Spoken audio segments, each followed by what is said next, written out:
श्री नवनाथ कथासार भैरव आणि मातृका गणांचा पराभव, हिंगला देवीकडून अस्त्रप्राप्ती। पाहूया भैरवांचा पराभव। मारुतीच्या भेटीनंतर मच्छिंद्राने रामेश्वर तीर्थ सोडले। आता त्याला हिंगला देवीच्या दर्शनाची ओढ लागली होती। तो त्या दिशेने आपला मार्ग आक्रमू लागला। जाताना त्याला घनदाट जंगल लागले। तेथे सूर्यकिरण देखील पोचू शकत नव्हते, वारा सुद्धा आत जाऊ शकत नव्हता। अशा घनदाट जंगलातून मच्छिंद्र न घाबरता पुढे पुढे जात राहिले। तो बराच आत गेल्यानंतर त्याला झाडीमध्ये शेकडो हात रुंद व उंच असणारे एक प्रवेशद्वार दिसले। त्याचे संरक्षण करण्यासाठी 8 भैरव सिद्ध होते। मच्छिंद्र आपल्याकडेच येत असल्याचे त्यांनी पाहिले। त्याची परीक्षा घेण्यासाठी त्यांनी गोसाव्याचा वेश धारण केला। त्या वेशात एकदम त्याच्यासमोर उभे राहून त्यांनी विचारले, कुठे चाललास रे? मच्छिंद्राने उत्तर दिले, मी हिंगला देवीच्या दर्शनासाठी चाललो आहे। तुम्ही कोण आहात? इथे कसे काय आलात? चला तुम्ही पण येता का माझ्याबरोबर देवीच्या दर्शनाला? तेव्हा ते 8 भैरव मूळ रूपात येऊन म्हणाले, अरे आम्हीच तर देवीचे द्वारपाल आहोत। येथे कोणीही सहजासहजी प्रवेश करू शकत नाही। तेथे येणाऱ्या प्रत्येकाला आपण केलेले पाप आणि पुण्य कबूल करावे लागते। जर त्याने तसे कबूल केले नाही तर आम्ही त्याला आत जाऊ देत नाही। जर आमच्याशी खोटे बोलून एखाद्याने आत जाण्याचा प्रयत्न केलाच तर दार आपोआप लहान होते, त्यात तो माणूस अडकतो, त्याला आत जाता येत नाही। त्यामुळे तू केलेले पाप पुण्य खरे खरे सांग आणि त्यानंतर आत जा। भैरवांचे बोलणे ऐकून मच्छिंद्राने स्मित केले। तो म्हणाला, भैरवांनो, माझे नाव मच्छिंद्र आहे। मी आजवर केलेले सर्व कर्मे केव्हाच ईश्वराला अर्पण केलेली आहेत। त्यामुळे मी पाप आणि पुण्य हा भेद कधीच मानत नाही आणि जाणतही नाही। त्यामुळे कृपा करून मला आत जाऊ द्या। त्याच्या बोलण्याचे भैरवांना आश्चर्य वाटले, पण ते बोलणे उद्धटपणाचे वाटून त्यांना रागही आला। ते म्हणाले, असं लेचपेचं उत्तर देऊ नकोस। मनुष्य जन्मात पाप पुण्य कोणाला कधी चुकले नाही। जोवर हा देह आहे तोपर्यंत पाप पुण्य होणारच। तेव्हा तू खोटे बोलू नकोस। खरं सांगितल्याशिवाय देवीचे दर्शन तुला होणार नाही। भैरवाचे बोलणे ऐकून परत एकदा मच्छिंद्र हसला। आत्मविश्वासाने तो म्हणाला, प्रत्यक्ष यम आणि शंकराचा देखील ज्या ब्राह्मी अवस्थेपुढे टिकाव लागला नाही त्या अवस्थेत मी आहे। तेव्हा तुमच्यासारख्या द्वारपालांच्या धमकावणीला मी घाबरतो की काय? त्याचे हे उत्तर ऐकून 8ही भैरव चिडले। त्यांनी नाना प्रकारची शस्त्रास्त्रे हाती घेतली आणि मच्छिंद्रावर आक्रमण केले। मच्छिंद्रनाथ प्रतिकारासाठी सज्ज होताच त्याने लगेच एक चिमूट भस्म हातात घेतले। सर्व देवतांना आवाहन केले। वज्रपंजर मंत्र म्हणून ते भस्म आपल्या कपाळाला लावले। त्यामुळे लगेच त्याचे शरीर वज्रासारखे अत्यंत कठीण झाले। परिणामी एकाही भैरवाचे शस्त्र त्याच्यावर चालले नाही। उलट तोच भैरवांना खिजवू लागला, या बघू, या तुम्हाला युद्ध करता येते का? तुमचा पराक्रम एकदाचा दाखवा तरी, नाहीतर कोठेतरी कोरड्या विहिरीत जाऊन जीव द्या। मच्छिंद्राच्या या बोलण्यामुळे भैरव आणि क्रोधायमान झाले। त्यांनी मच्छिंद्रावर आणखी एकदा शस्त्राची जबरदस्त सरबत्ती केली, परंतु त्याचा काहीही उपयोग झाला नाही। सर्व शस्त्रे बोथट झाली तरी देखील मच्छिंद्र निश्चल उभा होता। शेवटी वायू, मोहिनी, इंद्र, नाग, ब्रह्मा, रुद्र, दानव, कृतांत आदी देवता असणाऱ्या भयानक अस्त्रांचा वापर भैरवांनी केला। तेव्हा क्षणभर आता प्रलयच होणार असे वाटले, परंतु मच्छिंद्र काही कमी नव्हता। त्याने भस्म मंत्रून प्रत्येक अस्त्रावर प्रतिअस्त्र योजून भैरवांची सर्व अस्त्रे निरुपयोगी ठरवली।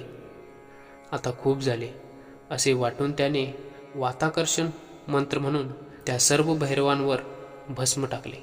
त्यामुळे सर्व भैरव जीवाच्या घालमेलीच्या अवस्थेत जमिनीवर गप्पगार पडले। आता पाहूया मातृका गणांचा पराभव। मच्छिंद्र भैरव यांचे युद्ध चालू असताना त्याची हकीकत आपल्याला कळावी यासाठी हिंगला देवी उर्फ अंबादेवीने आपल्या 5-7 मातृका पाठवल्या। त्या आल्या तेव्हा युद्ध चालूच होते। त्यांनी परत जाऊन हिंगला देवीला सर्व वृत्तांत सांगितला। ते ऐकून घेतल्यानंतर देवीने लगेच सर्व मातृका गणांना मच्छिंद्रनाथाला मोहात पाडण्याची आज्ञा दिली। देवीची आज्ञा होताच त्या सर्व मातृका गणांचा गट मच्छिंद्रांकडे गेला। मच्छिंद्रांनी तो पाहिला। त्यांचा उद्देश त्याच्या लक्षात आला। लगेच त्याने कामशर योजून मोहनास्त्राचा प्रयोग केला। त्यानंतर त्या मातृकागणांची स्मृती गेली। त्या वेड्यासारख्या नाचू लागल्या, ओरडू लागल्या हातवारे करू लागल्या, गाणी गाऊ लागल्या. एवढ्यावरच न थांबता मच्छिंद्रांनी त्यांच्यावर वैद्यगौरव अस्त्राचा उपयोग केला. मच्छिंद्राने त्यांची पक्की जिरवायचीच ठरवल्यामुळे त्याने वातास्त्र सोडले. त्यामुळे मातृकागणांची सर्व वस्त्रे उडून गेली. नग्न अवस्थेत त्या भान हरपून वेड्यासारख्या नाचतच राहिल्या. मच्छिंद्राने हे कमी होतंय की काय म्हणून क्रियाशक्तीने प्रत्येक नग्न मातृकेसमोर अत्यंत देखणा सुंदर पुरुष निर्माण केला. त्याच वेळेस त्यांनी मातृकांवरील मोहनास्त्र आवरले. त्यामुळे त्या सर्वजणी भानावर आल्या. त्यांनी आजूबाजूला पाहिले तर समोर त्यांच्या इतकेच अत्यंत देखणे सुंदर तरुण पुरुष होते. त्यांनी स्वतःचे अवलोकन केले तर त्या सर्व नग्न होत्या. त्यामुळे त्या अतिशय लाजल्या आणि त्या पुरुषांसमोरून सैरावैरा धावत सुटल्या. पळताना गपगार झालेले भैरवीही त्यांनी पाहिले. त्या थेट देवीसमोर येऊनच थांबल्या. देवीने त्यांना अशी अवस्था होण्याचे कारण विचारले. त्यांनी सर्व जसे घडले अगदी तसेच देवीसमोर काहीही न लपवता सांगितले. त्या धावत पळत आल्यामुळे त्यांना खूप दम लागला होता. त्यांनी देवीला सांगितले, धैर्यशाली, भयंकर व श्रेष्ठ वीर असणाऱ्या अष्टभैरवांचा त्याच्यापुढे टिकाव लागला नाही तर आमचा कसा लागला असता. नशीब आमचे की एवढ्यावरच आमचे निभावले आहे. तो जोगी साधा सुद्धा अजिबात वाटत नाही. प्रत्यक्ष सूर्यच असावा तो. 11 रुद्र त्याच्या ठिकाणी एकत्र आले असावे असे वाटते. आमच्यासारखी तुझी अवस्था तो करेल. तत्पूर्वीच तू हे स्थान सोड. तो जोगी देवदानवांनाच नव्हे तर पंचमहाभूतांना देखील जागृत टाकील असे वाटते. घाबरत घाबरत एक जणी अधूनमधून हे बोलत होत्या. एवढ्यात एक मातृका ओरडली, तो पहा, तो जोगी इकडेच येत आहे. सर्व मातृका प्रचंड घाबरल्या. देवीने त्यांना शांत राहण्यास सांगितले. सर्वप्रथम मायाशक्तीने देवीने सर्वांना नवी वस्त्रे दिली. देवीने ध्यान दृष्टीने तिकडे पाहिले तेव्हा देवी म्हणाली, तुम्ही बिलकुल घाबरू नका. हा उपरीशर वसूंचा पुत्र मच्छिंद्रनाथ आहे, म्हणजेच कवी नारायण ऋषी आहे. तो आता आपल्याला काही करणार नाही. तुम्ही माझ्याबरोबर चला, आपण त्याला दर्शन देऊ. यानंतर पाहू हिंगला देवी आणि मच्छिंद्र यांची भेट. देवीच्या या बोलण्यामुळे त्या सर्व मातृकागणांचा धीर आला. त्या देवीबरोबर न घाबरता पुन्हा निघाल्या. देवीने मच्छिंद्राला दर्शन देताच तो देवीच्या चरणावर लीन झाला.